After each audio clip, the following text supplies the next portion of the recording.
निर्णय लेने के 12 दिन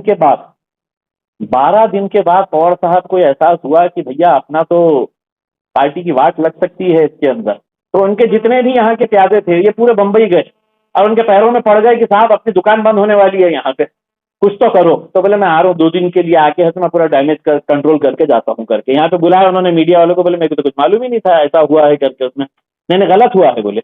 अब अगर गलत हुआ है तो पवार साहब चलिए, कल मोर्चा है औरंगाबाद का, उसका नेतृत्व आपके उसमें करते हैं, या पिटीशन जो कोर्ट में जा रही है उसमें एक पिटिशनर आप बन जाइएगा, उसमें खर्चा हम संभाल लेंगे।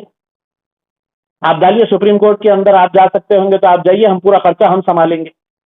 लेकिन हम ये समझते हैं कि औरंगाबाद के ऊपर ये मुद्दा लादा जा रहा है और 2% 3% ऐसे लोग हैं जो हर मुद्दे को जात और धर्म के नाम से देखते हैं उसमें। अब इसके अंदर भी कई ऐसे लोग हैं जो इसको हिंदू और मुसलमान का मुद्दा बना रहे हैं, जबकि ये हिंदू और मुसलमान का कोई मुद्दा है ही नहीं, हो भी नहीं सकता है। एक शहर से इंसान की पहचान जुड़ी हुई होती है।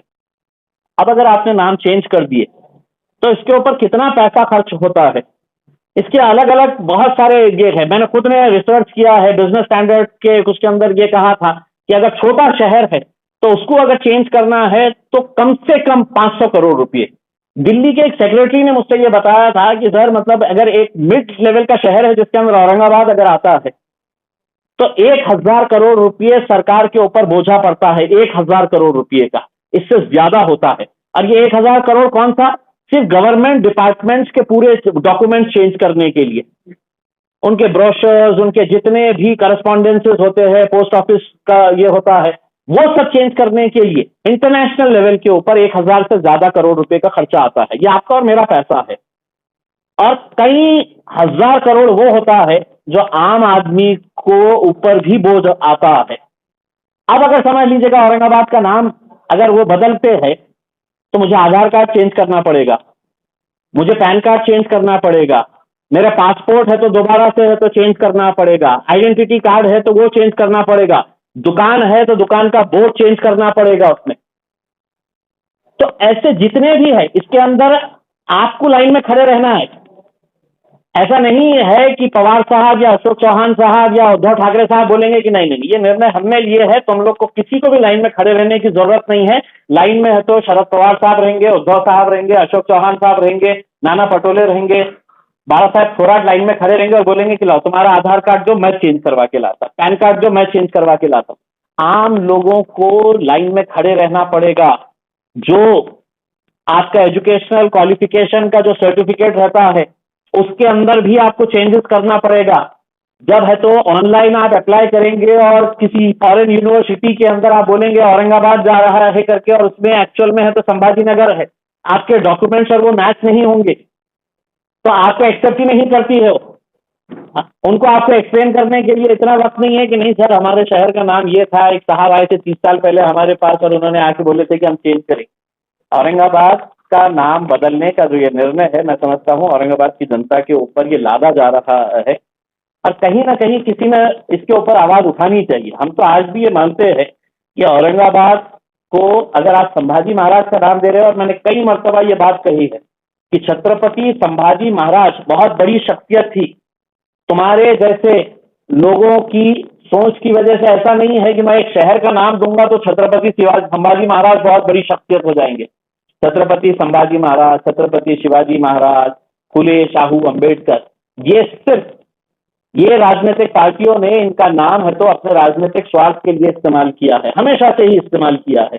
इनको इनसे कोई प्यार आदर सम्मान है ऐसा नहीं है।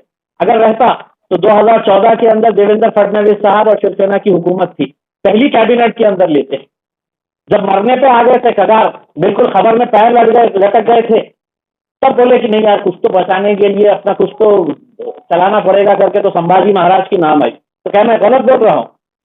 बोलिए उद्धव साहब आप जवाब दीजिएगा। अगर इतना ही प्रेम था तो बोलना था लात मारता हूं मैं ऐसी सरकार को, नहीं चाहिए, मैं पहले कैबिनेट के अंदर ये निर्णय लूंगा करके। और बाला साहब थोराट ने भी बोलना चाहिए था, वो अशोक चौहान ने भी बोलना चाहिए था, और नहीं साहब हमारे लिए तो ये महत्व मुद्दा है करके मतदान करना चाहिए।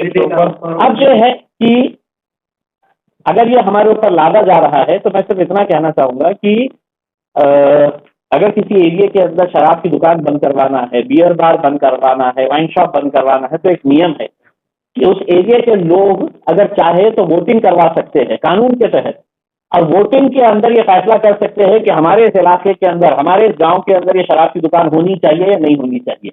इतना बड़ा फैसला जो इतने सारे लाखों लोगों की जिंदगियों से ताल्लुक रखता है, उसका फैसला मुंबई में बैठ के है तो कुछ मंत्री ले लेंगे, तुम्हारे अजोबा बजोबा जो आए थे 30 साल पहले वो ले लेंगे। तो हमारा ये कहना है कि आप अगर चाहते हैं कि लोगों की भावना क्या है, तो एक मतदान करवा दीजिएगा, वोटिंग करवाइएगा और देखिएगा कि लोगों की भावना क्या है करके।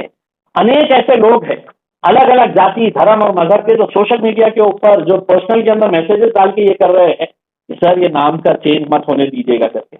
ये कौन लोग हैं जो इस शहर से ताल्लुक रखते हैं, उनको लगता है कि मेरे आइडेंटिटी शहर के साथ जुड़ी हुई है।